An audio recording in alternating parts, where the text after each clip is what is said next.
আইনের স্বাভাবিক নিয়ম হলো আদালত জামিন দেওয়ার একচ্ছত্র অধিকার রাখেন, এইটা প্রতিষ্ঠিত। কিন্তু আইনজীবী হিসেবে বলবো আদালতে সে একচ্ছত্র অধিকার নেই। আপনারা যারা এখানে বিচারক আছেন, আপনাদের কাছে বলবো, নিবেদন করব, জেনারেল ডক্ট্রিন যেটা আপনারা অ্যাপ্লাই করেন, গায়েবী মামলার ক্ষেত্রে যে ডক্ট্রিন অ্যাপ্লাই করেছেন, যে মিথ্যা গায়েবী মামলা করা হয়েছে, জামিন দিয়েছেন, তাহলে সেই তত্ত্ব এখন কেন প্রয়োগ করবেন না? আমরা বলছি ওই গায়েবী মামলা এবং এই মামলা এক নয়। সুতরাং ফারুক সাহেবরা, আপনারা যখন জামিনের ফাইল নেবেন, আপনি 5ই আগস্টের আগের অবস্থান এবং 5ই আগস্টের পরের অবস্থান, সার্কামস্টেন্সিয়াল এভিডেন্সগুলো আপনারা বিবেচনায় নেবেন। এটা আমাদের নিবেদন আপনাদের কাছে। আপনারা প্রজাতন্ত্রের সার্বভৌম ক্ষমতার প্রয়োগ করেন। সেই সার্বভৌম ক্ষমতা প্রয়োগ করতে যে প্রতিদিনই আপনাদের কলমের খোঁচায় নতুন নতুন জুরিসপ্রুডেন্স তৈরি হয়। আপনাদের দেখানো পথ ধরেই বাংলাদেশের আইনের অলি গলি চিহ্নিত হয়। আপনারা সেখানে যদি আগের সেই তত্ত্ব, এফআইআরে নাম নাই, পরবর্তীতে অ্যারেস্ট করেছেন, সেই জায়গাটা আনেন।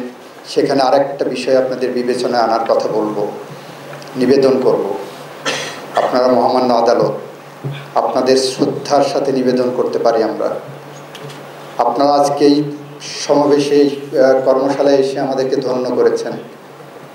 আপনাদের কাছে নিবেদন এই মর্মে যে আপনাদের বিবেচনায় নিতে হবে, একটি এফআইআরে যদি 100 জনকে আসামি করা হয়, আসামি করছেন ভিকটিম পরিবারের পক্ষ থেকে, আপনারা জানেন আমাদের আইনের কোনো ব্যারিকেড দেওয়ার কোনো জায়গা নাই, স্ক্রিনিং করার কোনো জায়গা নাই। যদিও ভিকটিম পরিবারের পক্ষ থেকে মামলা সামনে নিয়ে আসা হয়, কিন্তু আমাদের পুলিশ বাহিনীর কাছে এতটুকু নির্দেশনা দেওয়া আছে সরকারের পক্ষ থেকে যে আপনারা গ্রেপ্তারের ক্ষেত্রে অত্যন্ত সতর্কতা অবলম্বন করবেন। আমরা বলেছি, স্বরাষ্ট্র মন্ত্রণালয়কে থেকে একটি বিজ্ঞাপন দেওয়া হয়েছে, আমি নিজে ড্রাফট করে দিয়েছি, যে মামলা মানেই গ্রেপ্তার নয়। যে কারণে গ্রেপ্তারের সংখ্যা দেখবেন 100 জনে 10 জন হয়নি, যেটা আমাদের পাবলিকের মধ্যে ফ্রাস্ট্রেশন আছে যে 100 জনের মামলা দিলাম অথচ 10 জনও গ্রেপ্তার করছেন না। আমরা মানবাধিকারের দিকটি বিবেচনায় রাখছি। আমরা একটি সুশাসনের রাজনীতি, সুশাসনের বাংলাদেশ গড়ার প্রত্যয় নিয়ে আমরা গুটি গুটি পায়ে এগিয়ে চলেছি। আপনারা সার্কামস্টেন্সিয়াল এভিডেন্স দেখবেন, গতকাল রাতে শহীদ মুগ্ধর লাশ বহনকারী আমাকে বলেছিলেন, শহীদ মুগ্ধ মারা যাওয়ার পরে কোনো হসপিটাল তার ডেড বডি নিতে চাননি। শহীদ মুগ্ধ মারা যাওয়ার পরে তার পোস্টমর্টেম করা সম্ভব হয়নি। শহীদ মুগ্ধ মারা যাওয়ার পরে তার ডেড বডি এন্ট্রি করতে কোনো প্রশাসন সাহস করেননি। মিডিয়ায় ঘটনাগুলো তুলে এনেছেন। এখন আপনি ন্যায় বিচার করতে যে যদি বলেন ওই আসামির বিরুদ্ধে তো পোস্টমর্টেম এটাকে সাপোর্ট করছে না, এই হত্যাকাণ্ডকে, তাহলে আমি কি করব? আমি আপনাদের কাছে বিনয়ের সাথে বলছি, আপনি নতুন জুরিসপ্রুডেন্স তৈরি করবেন। এই বিচারকদের সামনে হাতছানি দিচ্ছে ইতিহাসের একটি যুগ সন্ধিক্ষণে দাঁড়িয়ে। আপনারা কবি হেলাল হাফিজের ভাষায় উত্তর পুরুষের ভীরুকা পুরুষের উপমা হবেন।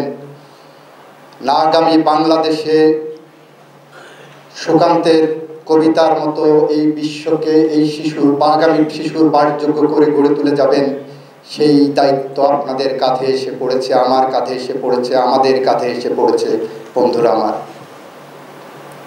সুতরাং আইনের স্বাভাবিক যে ব্যাখ্যা, সেই ব্যাখ্যা দিতে যে প্রগতিশীল হওয়ার চেষ্টা করুন, নতুন জুরিসপ্রুডেন্স লেখার চেষ্টা করুন। দেখবেন অনেক সমস্যার সমাধান আপনারাই করে দেবেন। আমরা শপথ নিয়েছি প্রায় 2000 শহীদের রক্তের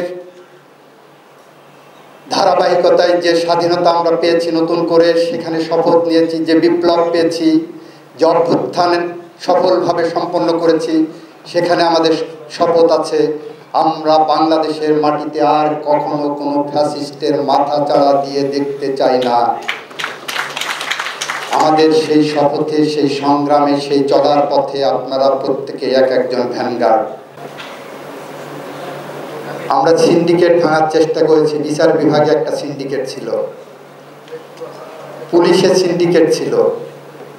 আমরা সমস্ত সিন্ডিকেট ভেঙে এই বাংলাদেশকে একটি সভ্য, স্বাধীন, যুগোপযোগী, আধুনিক বাংলাদেশ গড়ে তোলার প্রত্যয় নিয়ে এগিয়ে যাচ্ছি। প্রফেসর অধ্যাপক ডক্টর মোহাম্মদ ইউনূসের নেতৃত্বে।